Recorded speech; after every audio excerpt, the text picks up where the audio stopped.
Just throwing in four quick things here, 3 or 4 quick things. These aren't pension things, these are just things that are kind of happening or have happened in the past few months that we thought we would finish off on, just to kind of give you maybe something a little bit more. So, the government announced last year this, what they called these pensioner bonds offered by National Savings, NS&I. Unfortunately, they said it would be launched in January, but they didn't tell anybody. And in fact, I think most of the industry believe they didn't tell anybody because they didn't want their website crashing when they launched it. So literally, we didn't get any notice, and then they launched it on the 15th of January. And what happened on the 15th of January? Their website crashed because loads of people visited it. Yeah. There is 10 billion available. At the moment, people are estimating that that 10 billion will run out by the end of January. So if you are 65 or over, or if you have relatives who are, if they're going to do something, they need to act quickly. The 1-year deal is 2.8% gross. The 3-year deal is 4% per annum gross. They are miles better than anything you'll find in the open market. Interest is taxable, paid net at 20%, and obviously if you're marginal rates, you pay more. Minimum 500 is the slight issue. The maximum you can put in is 10,000, but I guess if you bought both and you were husband and wife, that's 40,000 you've just squirreled away in something that's given you twice as much as the market practically. Yeah. The only thing, if I was being a slight cynic here about pre-electioneering, is it's rather interesting. If you look at the rate of return the government will give you on a 1-year gilt and a 3-year gilt, it is absolutely not even worth getting out of bed for. Yeah. So, will this be repeated? I would be very surprised. I would imagine this will be it, and then we'll have the election. Yeah. But if you qualify, there is no doubt about it, it makes sense. And the only final thing to bear in mind is if you qualify, or if you have relatives that qualify, they should also look at that Class 3A national insurance as well. If they've got a finite amount of money and they need to spend it on either one of these or that national insurance record, 5.8% annuity example would make me think long and hard about which one I go for, depending on health and all those other things we talked about. Okay. I've been calling it an ISA. I still keep calling it an ISA, but in fact I'm supposed to be calling it a NISA, because that's the new name for it. The allowances went up significantly in the last budget, and again, if you think about this, 15,000 a year over 10 years, that's 150,000 invested. We already know what the increment amount is going to be for next year. We've got the junior ISAs as well. It is a really, really simple, easy way of squirreling money out of the taxman's grasp in terms of income tax and capital gains tax.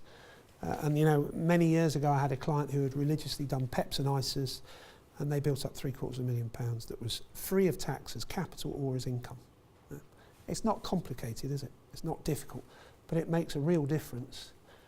And then yet another of these wonderful bits of news from what now became our friend George. On the 3rd of December, he announced that basically you will be able to inherit your spouse's NISA allowance. So, in other words, if God forbid your spouse or civil partner passes away, you will be able to inherit the exact value that they had when they passed away as an additional ISA allowance that you can invest in your own name. Yeah.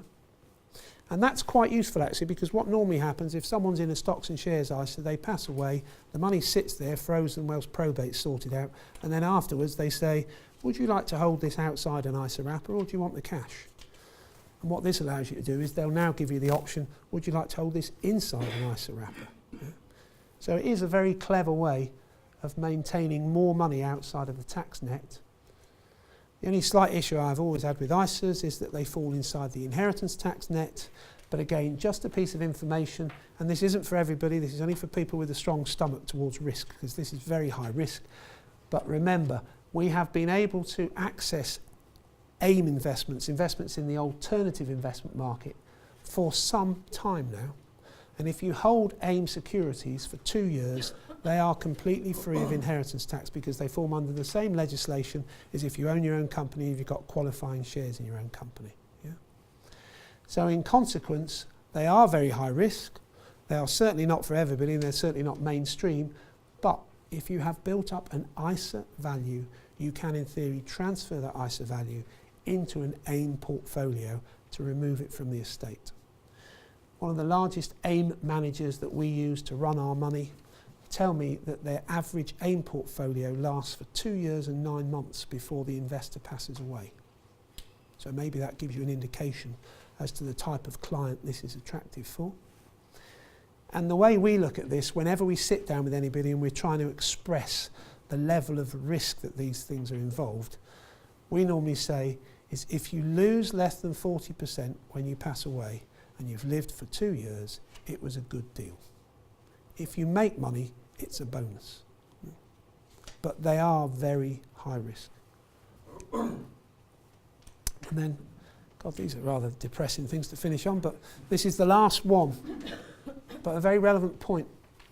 I don't know if you recall in the news recently, they announced that they were going to try and improve the diagnosis of dementia. Apparently about 850,000 people are diagnosed with dementia every year. Unfortunately, my mother-in-law has it. And it's awful because it took her years to be diagnosed, despite the fact everyone that was close to her recognised that there were issues. So this is a great scheme because I'm not sure I agree necessarily with doctors being paid a one-off bonus to diagnose it, but nevertheless I think something needed to be done so that dementia could be diagnosed earlier. It does, however, potentially present problems.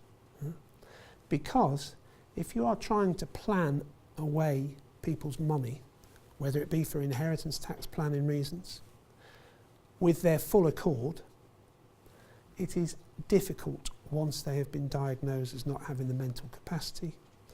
And once the power of attorney is enacted, it is nigh on impossible. And that's because every time you might want to give money away or put it in trust to save inheritance tax, you have to go to the courts, which is a long and expensive process, and there is no guarantee that you'll be successful. So when we saw that, the only thing that occurred to us is you should try and sort out your wills and powers of attorney so that at least if, God forbid, you have a relative or you yourself are diagnosed with dementia, at least you've let everybody know what you want to happen to your money beforehand. Yeah. Thank you very much, because you all stayed awake, first of all, which is a miracle at these things. It's not the most gripping stuff in the world. That's me finished.